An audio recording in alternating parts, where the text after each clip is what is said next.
ఇంకా కీరవాణి గారికి చెప్తే ఆయన హ్యాపీగా ఎవరు ఏంటంటే ఇలా అంటే పర్లేదు మనకి పాట బాగుంటే చాలు పంపించండి అన్నారు అనమాట.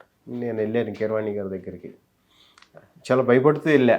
ఎందుకంటే ఆయన బాహుబలి, RRR ఇవన్నీ చేస్తున్నారు, ఆస్కార్ విన్నరు.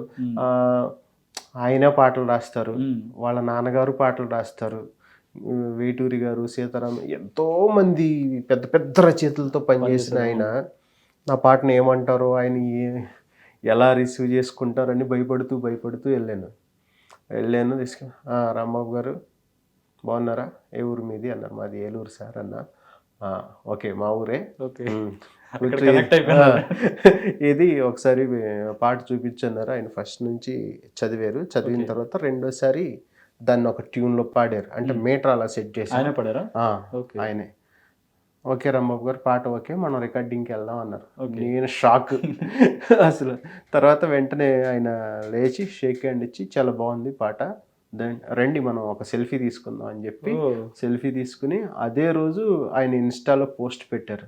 అంటే మీరు రాసిన పదాలు ఆయన Harihara Veeramallu new song, new collaboration అని చెప్పి పెట్టి ఆయన పోస్ట్ చేశారు. ఇంకప్పుడు అమ్మాయి నా పాట ఓకే అయిపోయింది అనుకుని నేను చాలా హ్యాపీగా ఫీల్ అయ్యా.